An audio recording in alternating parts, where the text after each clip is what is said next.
आपको इसी वेबसाइट नीचे एक लिंक मिलेगा जिसमें एक तरीके से सर्वे कराया जा रहा है कि आप लोग किस टाइप के वीडियो चाहते हैं।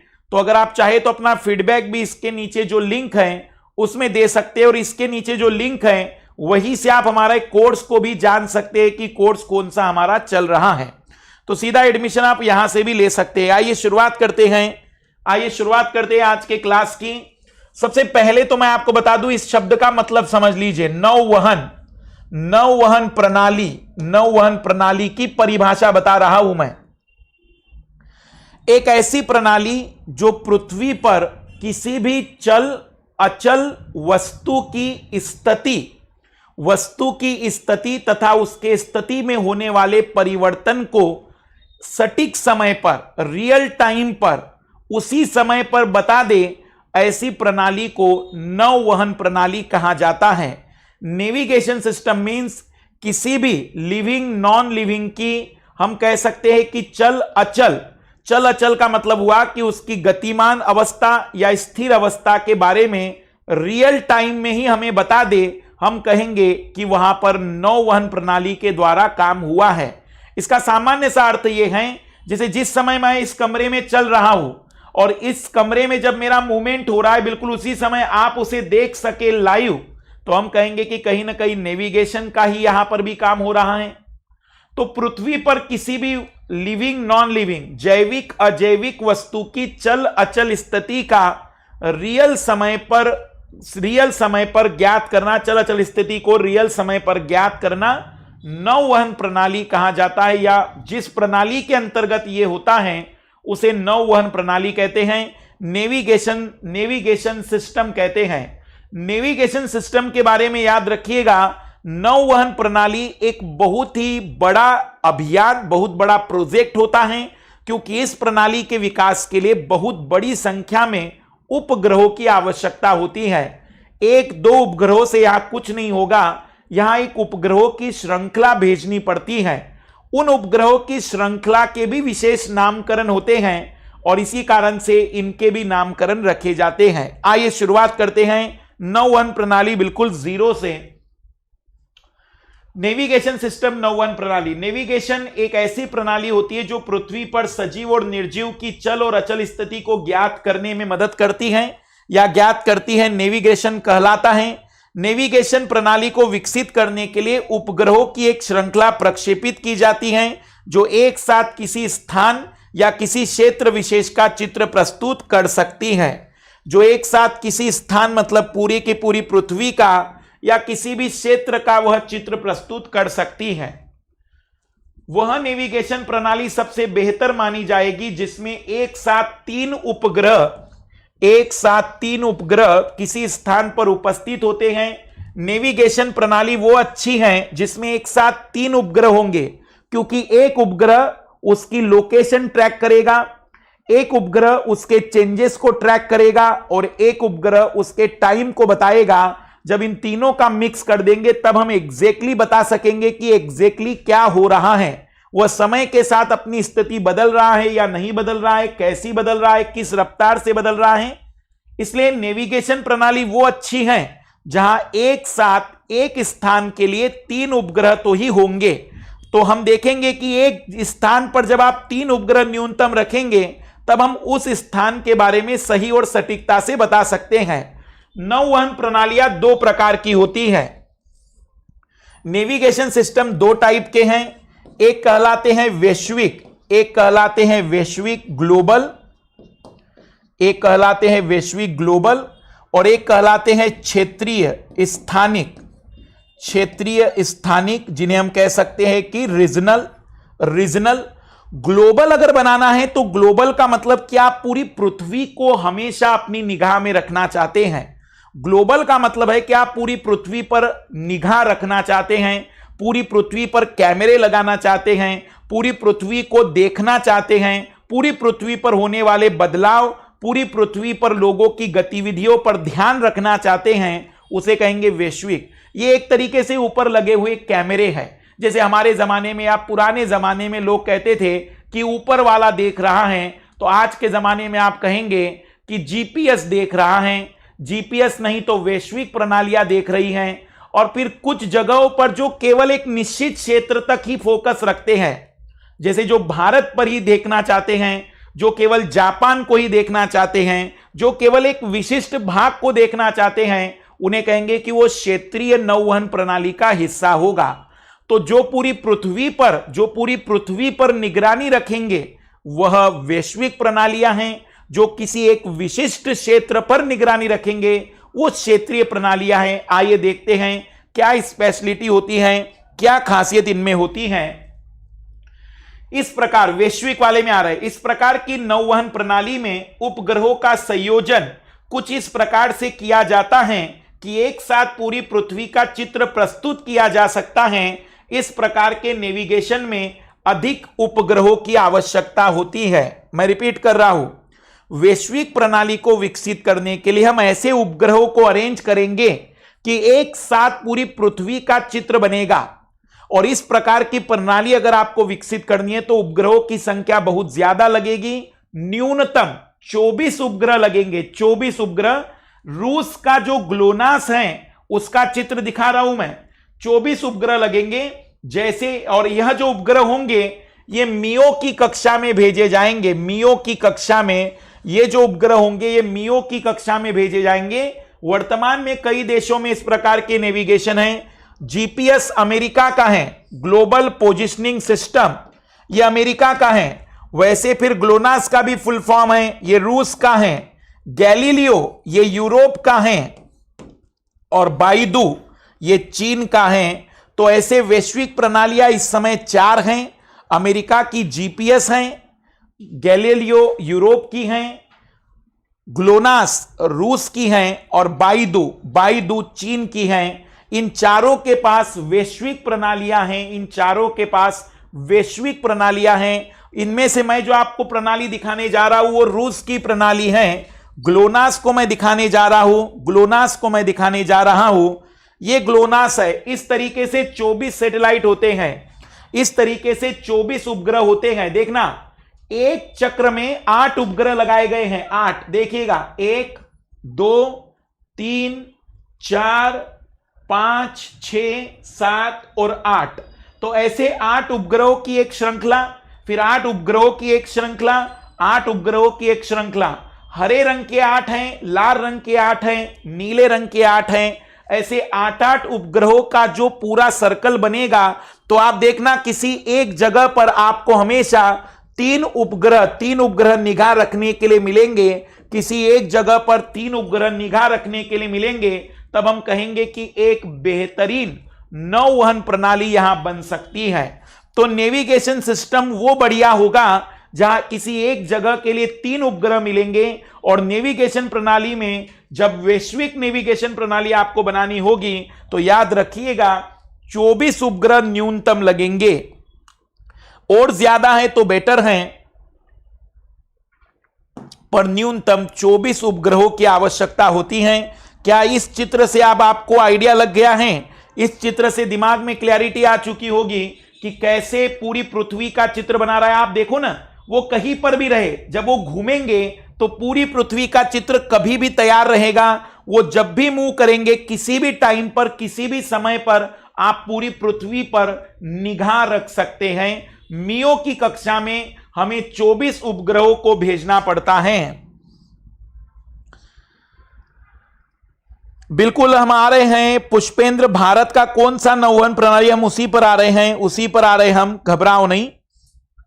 अब हम बात कर रहे हैं क्षेत्रीय नौवहन प्रणाली पर। क्षेत्रीय नौवहन प्रणाली का मतलब यह पूरी पृथ्वी का चित्र नहीं बनाएगा, पर पूरी पृथ्वी पर किसी विशिष्ट स्थान पर निगरानी रखेगा।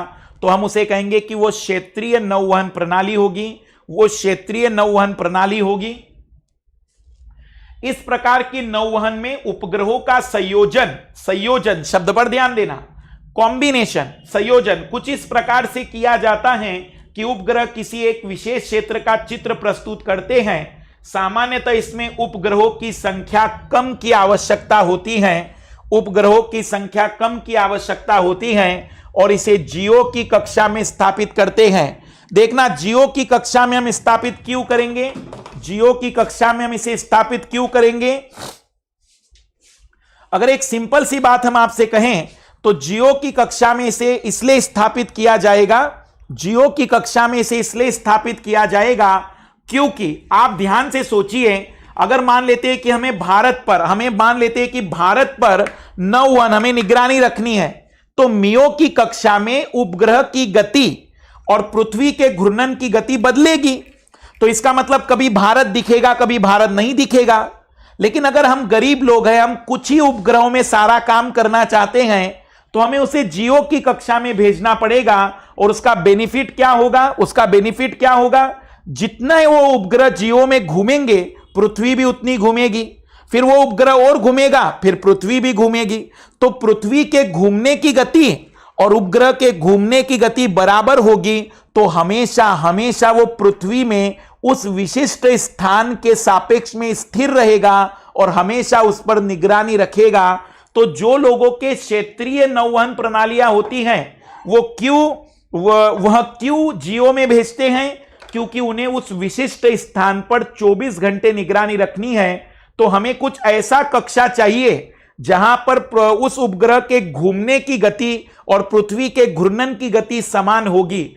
तो क्या आज रीजन समझ में आ गया है कि भारत ने अपने नौवहन उपग्रहों को क्यों जियो में भेजा, जबकि वैश्विक नौवहन प्रणालियां हमने मियो में भेजी हैं? उसका रीजन है क्योंकि वो पूरी पृथ्वी को कवर कर रहे हैं, हमें केवल कुछ विशिष्ट स्थान को 24 घंटे कवर करना है। तो जितना मूवमेंट पृथ्वी में हो रहा होगा, उतना मूवमेंट उपग्रह में भी होगा, वो केवल जियो की कक्षा में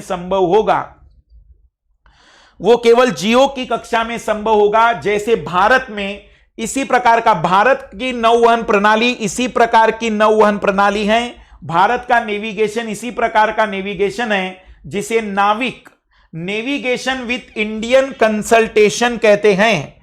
इसे नाविक नाम दिया गया है, नेविगेशन विथ इंडियन कंसल्टेशन।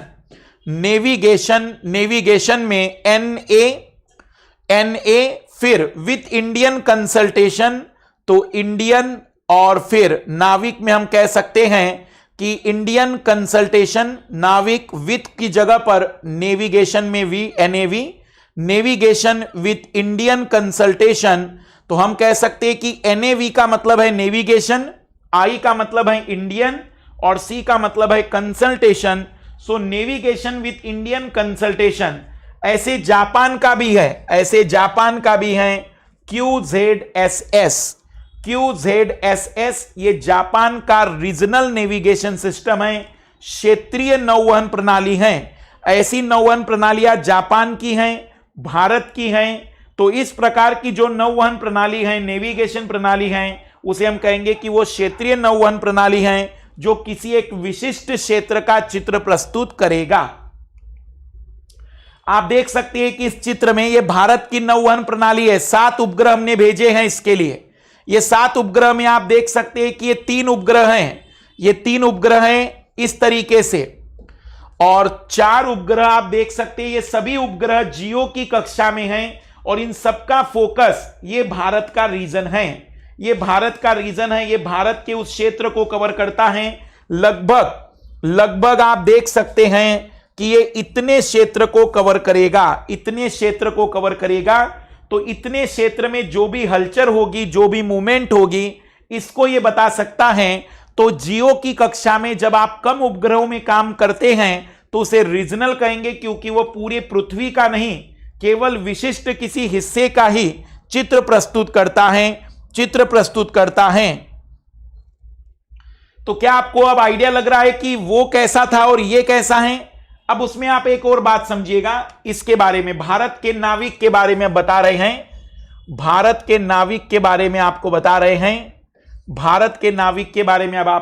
हैं। नेविगेशन विथ इंडियन कंसल्टेशन में भारत और उसके आसपास के कुल 500 किलोमीटर के क्षेत्र को कवर करता है। नाविक के विकास के लिए हमने IRNSS प्रकार के उपग्रह भेजे हैं, जैसे GSAT थे, जैसे IRS थे, जैसे एजुसेट था, जैसे मेटसेट थे। वैसे ही इनकी जो श्रृंखला है, इसके विकास के लिए जो उपग्रह भेजे गए हैं, इसका जो डेवलपमेंट जिन उपग्रहों से हुआ है, उन उपग्रहों का नाम IRNSS श्रृंखला है, Indian regional navigation satellite system. तो इनके जो नाम हैं, 7 उपग्रह हैं, तो इनके जो नाम रखे गए हैं IRNSS 1A, 1B, 1C, 1D, 1E, 1F, 1G, इस तरीके से रखे गए हैं। जब ये सैटेलाइट सिस्टम काम करना बंद कर देगा तब हम दूसरा भेजेंगे, तो उसका नाम होगा IRNSS 2A, 2B, 2C, 2D, 2E, चलता रहेगा। तो ये 1A, इसमें से 1A ने पिछले साल काम करना बंद किया। एक्चुअल में पिछले साल 1A की जो परमाणु घड़ी है, जिससे हम टाइम के बारे में सही सही जानकारी जुटा सकते थे, वो खराब हो गई थी, इजराइल से ली गई थी। अगर हम बात करें तो ये खराब होने के बाद फिर हमने 8वां उपग्रह भेजा, क्योंकि एक चीज खराब हो गई तो फिर वो काम ही नहीं कर रहा है पूरा सिस्टम। तो हमने 8वां उपग्रह भेजा और वो असफल रहा था। इस कारण से फिर 9वां उपग्रह में भेजना पड़ा। तो इस श्रृंखला में 9 उपग्रह भेजे गए हैं, एक असफल रहा है, एक खराब हो चुका है। अब जो 7 उपग्रह हैं वो काम कर रहे हैं। 7 उपग्रह जो काम कर रहे हैं वो है 1B, 1C, 1D, 1E, 1F, 1G, फिर 1H बेकार हो गया, मतलब एक तरीके से वो सक्सेस ही नहीं रहा, तो 1I। Indian regional navigation satellite system श्रृंखला के 7 उपग्रह छोड़े गए, इसलिए नाविक को IRNSS सिस्टम भी कहते हैं।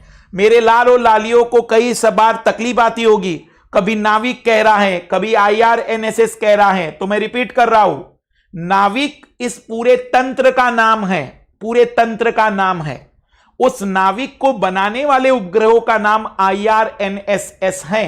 क्या आप समझ पा रहे दोनों बातें अलग अलग?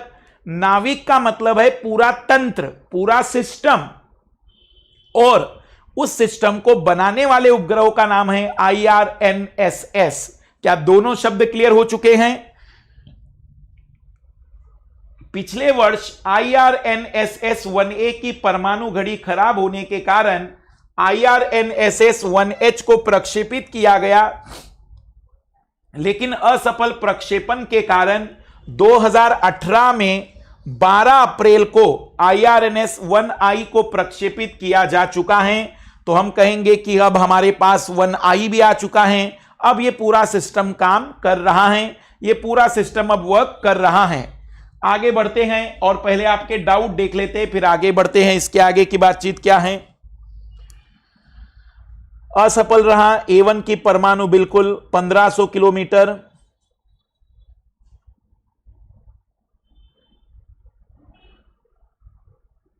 असफल रहा था, सभी को क्लियर हो चुका है। इंटरनेशनल स्पेस स्टेशन कौन बनाया है? शिवम यादव। हम स्पेस स्टेशन के बारे में जब चर्चा करेंगे तब इस पर जरूर चर्चा करेंगे।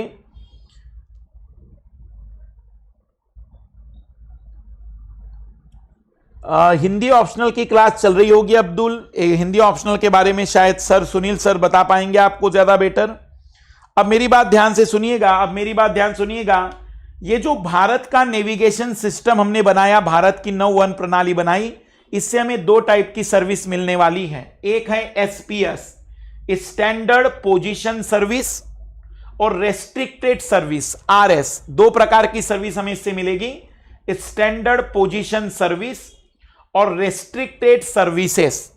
जो स्टैंडर्ड है वो आम नागरिकों के लिए होगी, जैसे आजकल हम उपयोग कर रहे हैं GPS का। आजकल हमें जैसे कहीं रास्ता पता करना हो तो हम GPS यूज करते हैं। कुछ महीनों के बाद अब भारत का भी आप उपयोग करने लग जाएंगे नाविक, तो नाविक का ऐप आएगा, नाविक के ऐप को डाउनलोड करोगे तो किसी भी स्थान के बारे में आपको पता चल जाएगा। अब इसका जो ऐप जैसे ही आना शुरू हो जाएगा तो आपका काम स्टार्ट हो जाएगा। और रेस्ट्रिक्टेड सर्विस ये सेना को समर्पित है, या कुछ लोगों को तक ही इसके पावर रहेंगे, कुछ लोगों तक ही इस सेवाओं को प्राप्त करने की ताकत होगी। तो IRNS 2 प्रकार की सेवाएं प्रदान करेगा, जैसे कि मानक स्थिति सेवा मतलब पहला स्टैंडर्ड पोजीशन सर्विस, जो सभी उपयोगकर्ताओं के लिए होगी और दूसरी है प्रतिबंधित सेवा, रेस्ट्रिक्टेड सर्विस, जो केवल और केवल कुछ उपयोगकर्ताओं तक सीमित रहेगी, जो केवल अधिकृत उपयोगकर्ताओं को प्रदान की जाएगी। वो इसलिए क्योंकि सेना के लिए ज्यादा एक्यूरेसी जरूरत है और सेना को ज्यादा बेटर क्वालिटी की सेवा ये मिलेगी। उसका रीजन है क्योंकि हमें सीमा के क्षेत्र में क्या हलचल हो रही है, सीमा में क्या बदलाव हो रहे हैं, किस तरीके की वहां हलचलें देखी जा रही हैं, इस पर निगाह रखेगा ये। अब यहां पर एक बात आप समझिएगा, जब ये डेवलप नहीं हुआ था तो इसके पहले हम किस पर निर्भर थे? जब ये डेवलप नहीं हुआ था तो इसके पहले हम किस पर निर्भर थे? जरा कमेंट्स करके बताएं कि जब ये डेवलप नहीं हुआ था तो इसके पहले हम किस पर निर्भर थे? सेना में भारत क्या कोई अंतरिक्ष स्टेशन नहीं है पुष्पेंद्र अभी, पर बनने वाला है 2030।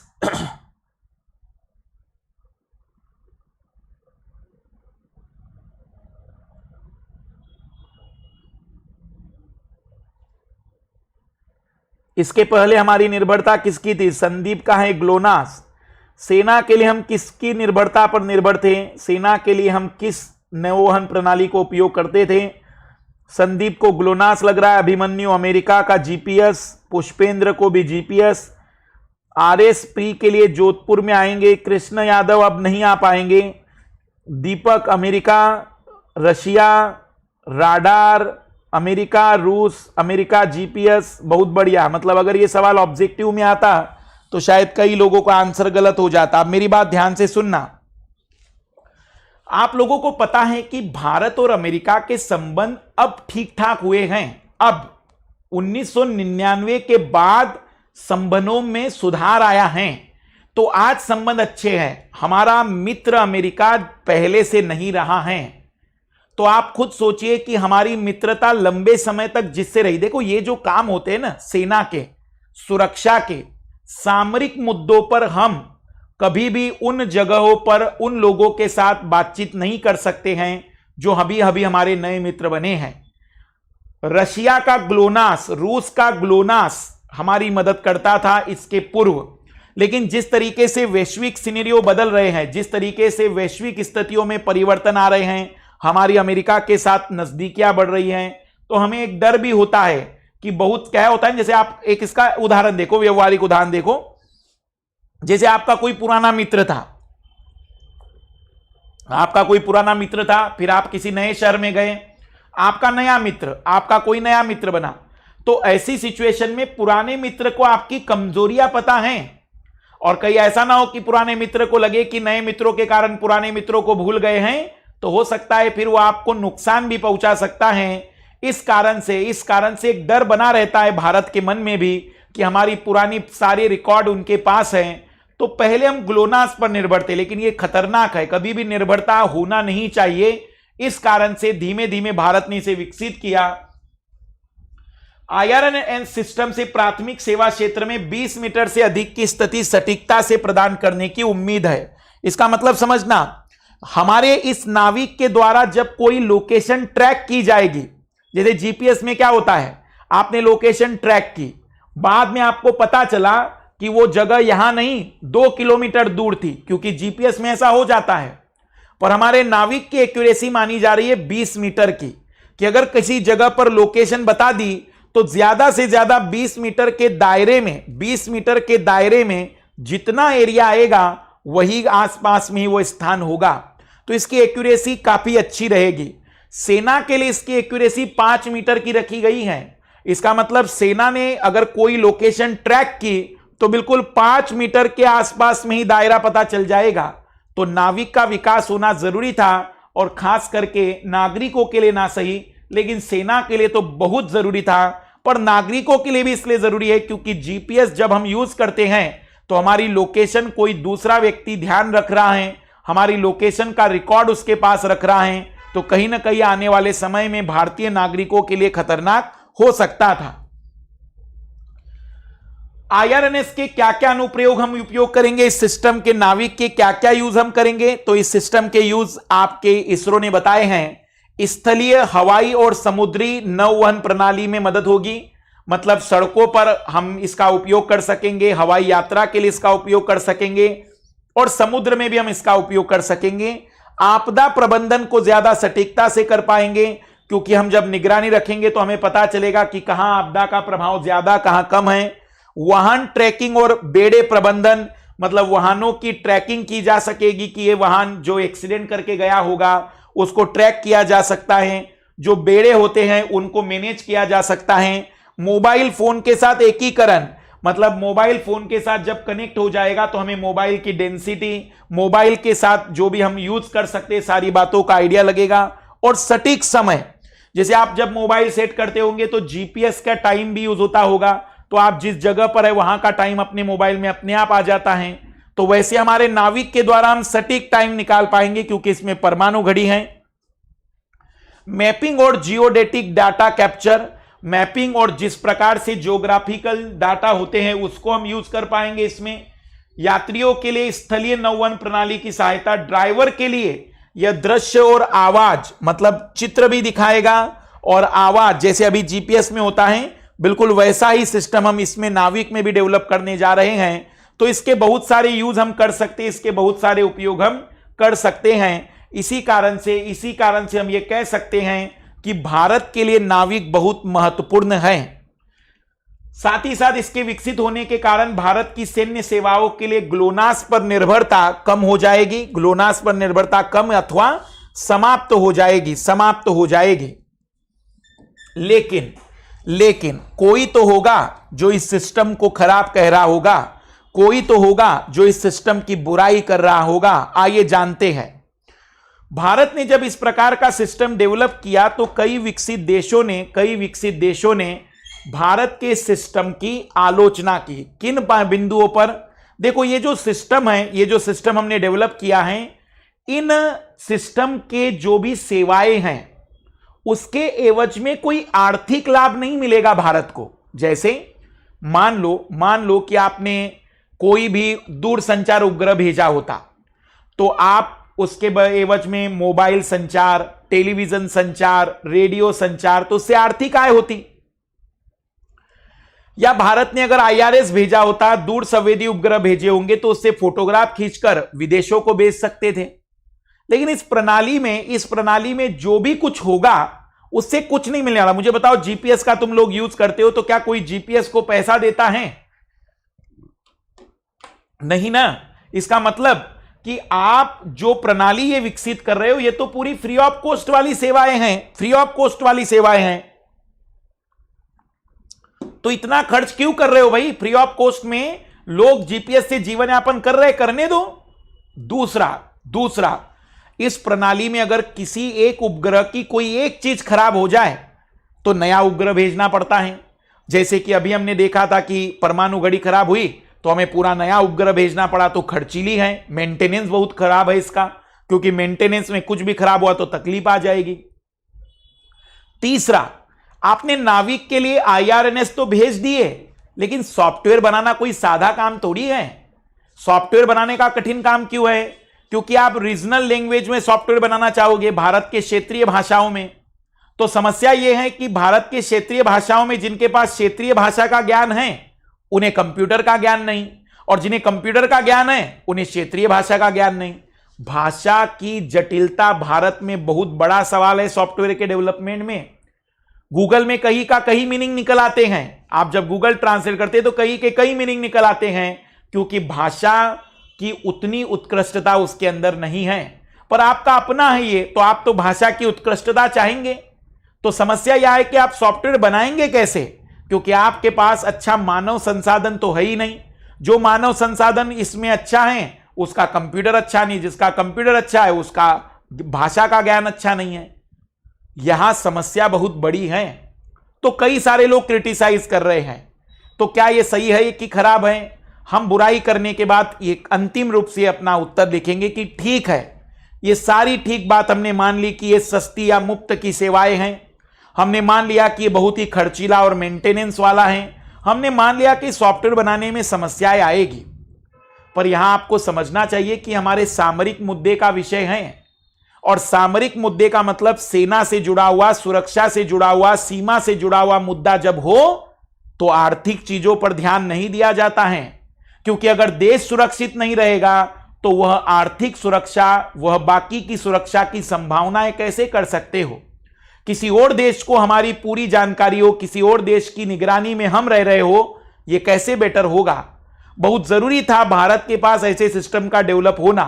जिस तरीके से अंतरराष्ट्रीय संबंधों में परिवर्तन आ रहे हैं, अतः भारत के लिए नितांत आवश्यक है कि भारत का अपना क्षेत्रीय नौवहन प्रणाली हो जो भारत में निर्भरता अन्य किसी भी देश पर समाप्त कर सके। क्योंकि कल्पना करो कि किसी तरीके से चीन और रूस के संबंध अच्छे हो जाए तो कल तो हम खतरे में आ सकते हैं।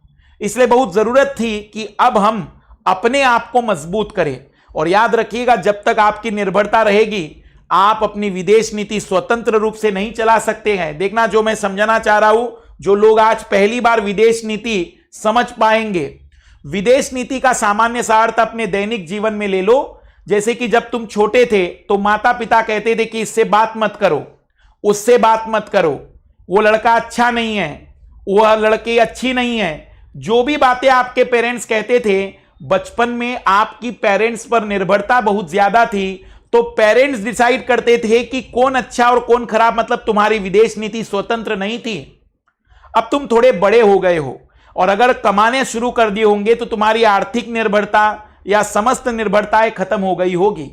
अब पेरेंट्स तुम्हारी विदेश नीति को नियंत्रित नहीं करेंगे। हां, कभी कभी कहेंगे कि थोड़ा जल्दी आ जाया करो, कभी कभी कहेंगे कि ऐसे लोगों के साथ न रहा करो, पर विदेश नीति को कोशिश करेंगे प्रभावित करने की, पर वह विदेश नीति निर्धारित नहीं करेंगे। विदेश नीति का मतलब कि आप अपने संबंध किनके साथ और कैसे रखना चाहते हो। जैसे मैं ये कहता हूं कि भारत में महिलाओं की विदेश नीति कभी स्वतंत्र नहीं हो सकती तब तक जब तक कि महिलाएं अपने आप को आत्मनिर्भर नहीं कर लेगी। क्योंकि महिलाओं के लिए आज भी सब सारे रीजन जो आते हैं कि आप तैयारी करेंगे कि नहीं करेंगे, आप किससे बात करेंगे, कैसी बात करेंगे, कितनी बात करेंगे, ये सब पुरुष समुदाय इसलिए डिसाइड कर रहा है क्योंकि पुरुष समुदाय पर अगर आप निर्भर रहेंगे तो विदेश नीति स्वतंत्र नहीं हो सकती है। विदेश नीति की स्वतंत्रता के लिए निर्भरता का शून्य होना एक अनिवार्य शर्त होती है। इसलिए अगर आपके देश को अपनी विदेश नीति स्वतंत्र करनी है कि आप किससे संबंध रखेंगे, कैसे रखेंगे, क्यों रखेंगे, ये आप खुद तय करना चाहते हैं, तो जरूरी है कि आपकी निर्भरता किसी पर भी ना आए। क्योंकि निर्भरताओं का विकसित होना आपकी स्वतंत्रताओं का हनन करता है। और जो इस दुनिया में निर्भर नहीं है वही व्यक्ति की विदेश नीति पूर्ण स्वतंत्र है। इसलिए निर्भरताओं को शून्य करने के लिए इतने बड़े कदम को उठाना जरूरी था। तो आलोचना कुछ भी हो, लेकिन इसका विकसित होना बहुत जरूरी था, क्योंकि सामरिक मुद्दे में आर्थिक लाभों की उम्मीद नहीं की जाती है। आइए आलोचना के बिंदु देखते हैं और फिर आगे बढ़ते हैं। नेविगेशन प्रणाली के रखरखाव में अधिक खर्च आता है, आलोचना में है। उपग्रह के किसी एक उपकरण के खराब होने पर नवीन उपग्रह भेजना पड़ता है। नेविगेशन प्रणाली से मिलने वाली नागरिक सेवाएं मुफ्त की होती है, जिससे कोई आर्थिक लाभ प्राप्त नहीं होता। नेविगेशन प्रणाली के उपयोग के लिए सॉफ्टवेयर विकास किया जाता है। सॉफ्टवेयर का विकास किया जाता है जिसमें क्षेत्रीय भाषा में बनाने के लिए कई प्रकार की समस्याएं आती हैं। कुछ समय पहले ब्रिटिशर्स भी कहने लग गए थे, क्योंकि ब्रिटेन से भारत को बहुत ज्यादा धन मिलता है आज भी, एक कंपनसेशन के रूप में कह सकते हैं। कंपनसेशन के रूप में ब्रिटेन आज भी भारत को एक तरीके से आर्थिक सहायता करता है। तो कई ब्रिटिशर्स ये कह रहे थे कि अब ब्रिटेन की आर्थिक सहायता की जरूरत नहीं, क्योंकि भारत मंगलयान अभियान चला रहा है, चंद्रयान अभियान चला रहा है, अपना नौवहन प्रणाली बना रहा है, तो अब भारत को कोई मदद की जरूरत नहीं है, कोई आवश्यकता नहीं है भारत को आर्थिक सहायता देने की। तो ऑब्वियसली आप जानते हैं कि ब्रिटिशर्स लोगों को अगर समझाना है तो उन्हीं की भाषा में समझाना पड़ेगा। और हमारे भारत में उनकी भाषा सबसे ज्यादा जानने वाले व्यक्ति थे शशि थरूर साहब। तो हमने उन्हीं को भेज दिया उनकी संसद में और कहा कि जवाब देकर आ जाइए।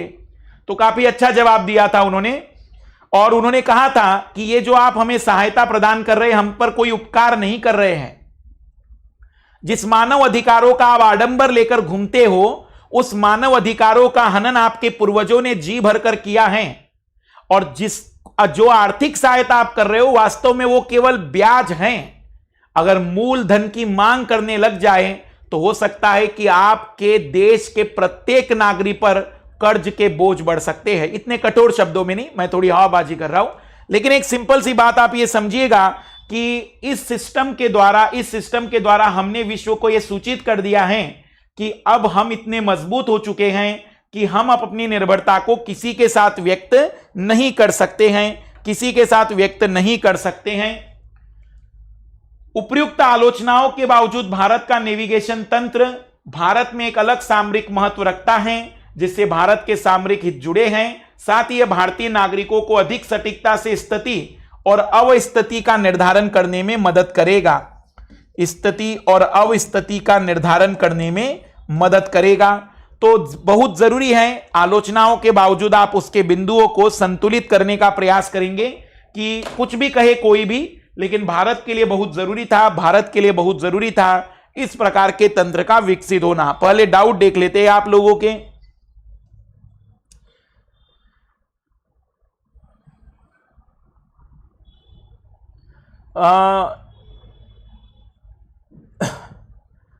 बिल्कुल नाविक को भी जीपीएस की तरह नहीं है, नाविक जीपीएस की तरह नहीं है, नाविक क्षेत्रीय हैं और जीपीएस ग्लोबल हैं।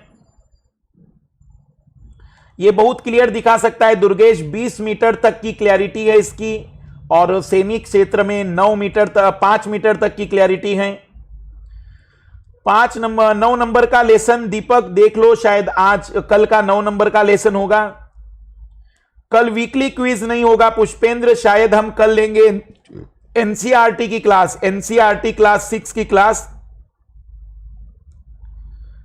6 की लेंगे हम, एनसीईआरटी की क्लास। एक बार देख लो, शायद कल की क्लास तो मुझे लगता है प्लेलिस्ट में नहीं होगी, तो ऐसे ही देख लो, खोलकर मिल जाएगी आसानी से।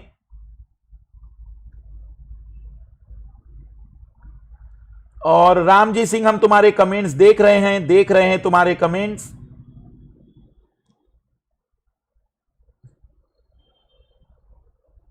बिल्कुल अगर एक युवक अपने शिखर गुटखा पान मसाला अगर खाने वाले युवक है तो त्याग देना चाहिए, अगर ना भी दान करना हो।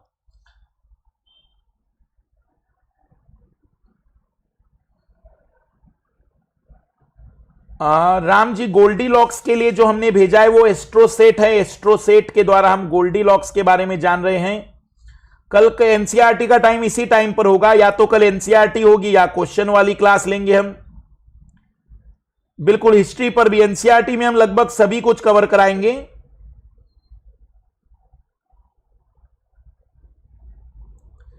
अगर कोई सैटेलाइट हमारी जासूसी कर रहा हो तो हम उसे गिरा देंगे, ऐसा नहीं होता दुर्गेश, ऐसा नहीं होता है कि कोई भी सैटेलाइट अगर हमारी जासूसी कर रहा हो तो हम उसे सैटेलाइट से गिरा देंगे। ये कोई बच्चों का खेल नहीं होता है। आप ये क्यों नहीं सोचते कि आपने अगर किसी का सैटेलाइट गिरा दिया तो क्या वह कोई ऐसा गरीब आदमी होगा जो इतना जासूसी करने की टेक्निक डेवलप कर चुका होगा, तो क्या वह उसके पास सैटेलाइट नहीं होगा इस तरीके का? और कभी नहीं, ऐसा मत सोचा करिए। ये इस तरीके के एग्रेसिव कैरेक्टर, एग्रेसिव थिंकिंग नहीं आनी चाहिए यूपीएससी के विद्यार्थी में। हमें ये सोचना चाहिए कि हम पहले बातचीत करेंगे, समझाएंगे उसे। इसी टाइम पर होगा एनसीईआरटी का क्लासेस।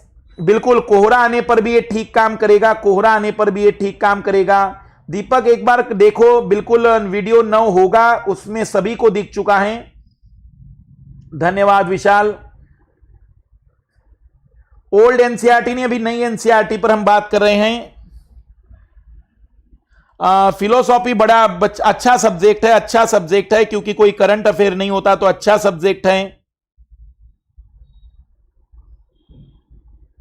मनोज, कौन सी क्लास हम समझ नहीं पा रहे हैं। आपस में टकराते नहीं, सैटेलाइट आपस में इसलिए नहीं टकराते क्योंकि सैटेलाइट की दूरियां होती है ना, और उनकी गतियां होती है, तो वो बराबर चलते रहते हैं। एक जितना आगे बढ़ रहा है दूसरा भी उतना ही आगे बढ़ रहा है, तो उनके बीच का गैप हमेशा मेंटेन रहता है, और वो कोई ऐसे नजदीक नहीं है जैसे हमारा दृष्टिकोण पृथ्वी पर रहने के कारण ऐसा हो गया है। पर आप सोचो ना, अंतरिक्ष में 36,000 किलोमीटर की ऊंचाई, 8 से 12,000 किलोमीटर की ऊंचाई, 8 से 20,000 किलोमीटर की चौड़ी पट्टी, 8 से 20,000 किलोमीटर मतलब 12,000 किलोमीटर की चौड़ी पट्टी में उपग्रह है ना, तो उपग्रह कितना बड़ा हो सकता है। तो ऐसा कभी मत सोचा करिए कि नेवी के से उपग्रह टकराएंगे, बिल्कुल भी नहीं, कभी ऐसी बातें मत सोचा करिए। कोशिश करेंगे पुष्पेंद्र की विश्व के महत्वपूर्ण अंतरिक्ष संगठनों के बारे में बताएंगे, लेकिन कोई जरूरत नहीं इतनी। आइए अब हम इसी टाइप में एक और बात कर रहे हैं जीपीएस की, गगन के बारे में आप लोग, कई लोग पूछ रहे थे। तो गगन का नाम है जीपीएस एडेड जियो ऑग्यूमेंटेड नेविगेशन। जीपीएस के साथ जोड़कर जब हम किसी भी हम कहेंगे कि वायुयान प्रणाली में, वायु नौवहन प्रणाली में मदद करेंगे, तो यह भारत का गगन है। गगन मतलब जीपीएस एडेड जियो ऑग्यूमेंटेड नेविगेशन। यह भारत के वायुयानों के लिए समर्पित, भारत के वायुयानों के लिए समर्पित नौवहन प्रणाली है।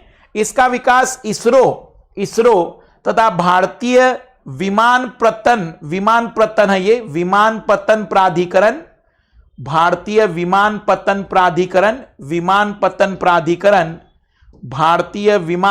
प्राधिकरण से मिलकर किया है। यह सैटेलाइट आधारित नौवहन प्रणाली है जो एयर ट्रैफिक कंट्रोल रूम एटीसीआर का संवर्धित रूप है। आप लोगों ने कुछ मूवीज देखी होगी जहां पर एक कमरा होता है जहां से वो कंट्रोल करता है कि आपका वायुयान कहां जाएगा। तो वायुयानों को कंट्रोल करने के लिए अभी तक हम भूमिगत केंद्र का उपयोग करते थे, और भूमिगत केंद्र का जब उपयोग करते थे, उनके साथ कम्युनिकेशन करते हुए, उनको बताते हुए, तो मौसम खराब होगा, कांटेक्ट ब्रेक हो जाता था।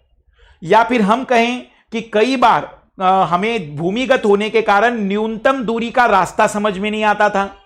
लेकिन जब हम जीपीएस के द्वारा या उपग्रहों के द्वारा नेविगेशन कराएंगे तो मौसम का कोई लेना देना नहीं रहा, क्योंकि मौसम मतलब क्षोभ मंडल, और वायुयान उड़ते क्षोभ मंडल से ऊपर और उपग्रह रहते उससे ऊपर। तो कभी भी मौसम खराब होने पर जीपीएस बेस्ड नेविगेशन सिस्टम खराब नहीं होगा वायुयानों के लिए। दूसरा, ऊपर से न्यूनतम दूरी बता पाना ज्यादा इजी होगा, तो वो आसानी से बता पाएगा कि इन दोनों के बीच की मिनिमम डिस्टेंस कैसी होगी।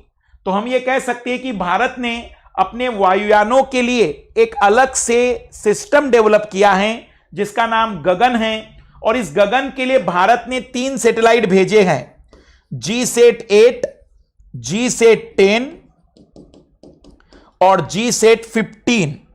ये भारत के वो उपग्रह हैं जो गगन में मदद करते हैं। ये भारत के वो उपग्रह हैं जो गगन में मदद करते हैं। जो IRNSS है वो नाविक के लिए हैं, और इसके GSAT-8, GSAT-10, GSAT-15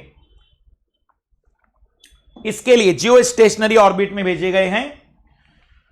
इसमें सैटेलाइट की सहायता से पायलट को न्यूनतम दूरी वाला रास्ता भी पता चलता है, पायलट को लैंडिंग की सही स्थिति पता चलती है, और सही समय का निर्धारण वो कर पाएगा। यह खराब मौसम में भी सेवाएं देने की क्षमता रखता है। भारत के अलावा अन्य देशों में भी इस प्रकार की प्रणालियां हैं, जैसे अमेरिका का वास, यूरोप का इग्नोस।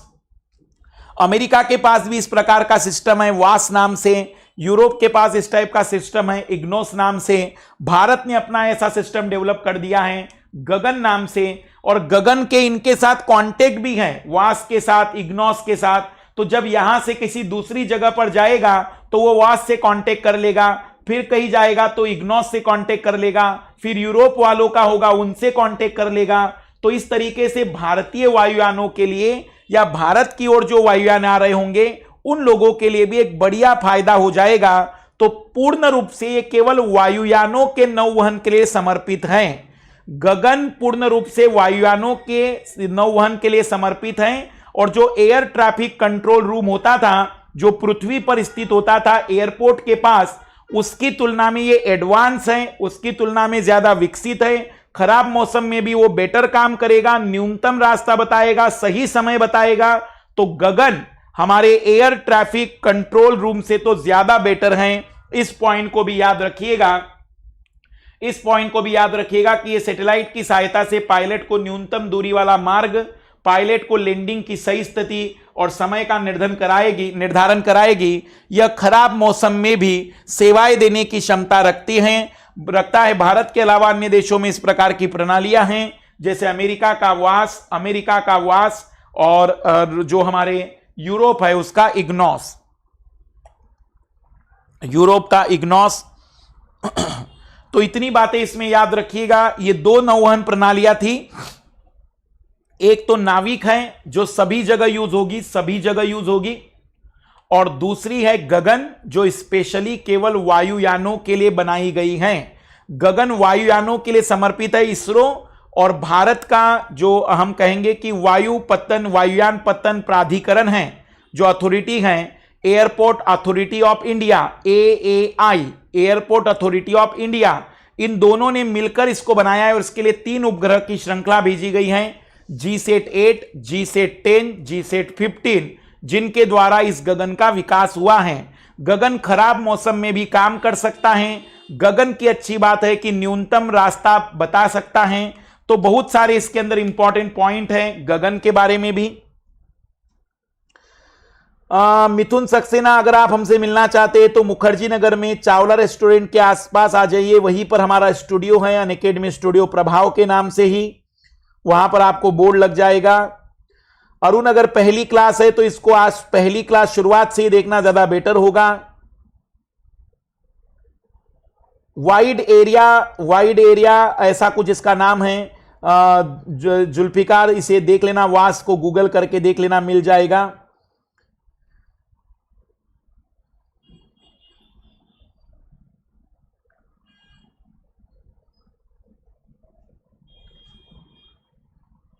और कोई डाउट है?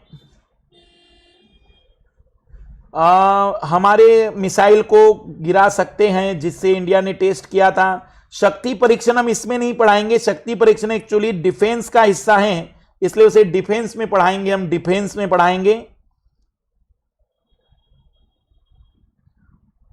1 मंथ का कोर्स लेने पर बैक के वीडियो मिलेंगे कि नहीं? 1 मंथ का कोर्स लेने पर शायद बैक के वीडियो ना मिले, 1 मंथ का कोर्स लेने पर बैक के वीडियो ना मिले, लेकिन 1 मंथ का कोर्स लेने पर आपको ये जो अभी इकोलॉजी और एनवायरनमेंट है वो पूरा मिल जाएगा। लेकिन हमारा ही नहीं, 1 महीने के कोर्स में भी आप सारे एजुकेटर्स की क्लास देख सकते हैं। आप सब्सक्रिप्शन कुछ भी ले, आपको सारे एजुकेटर्स की क्लास देखने को मिलेगी, सारे एजुकेटर्स की। ऑप्शनल भी आप 1 महीने में देख सकते हैं, एनसीईआरटी भी 1 महीने कर सकते हैं। तो 1 महीने का भी अगर आप कोर्स लेते हैं तो सारे एजुकेटर्स की क्लास आपको मिलेगी। तो नेक्स्ट क्लास में हम देखेंगे कल एनसीईआरटी या एमसीक्यू। तो कल इसी टाइम पर एनसीईआरटी की क्लास हो सकती है या एमसीक्यू की, में भी जल्दी आपको पता चल जाएगा, लेकिन टाइम यही रहेगा। तो कल हम देखेंगे इसके आगे की बातचीत। इसके लिए आप रिवीजन इसको करते चलिएगा, और बचा हुआ पोर्शन अब मंडे को देखेंगे स्पेस टेक्नोलॉजी में हम। Bye, good night.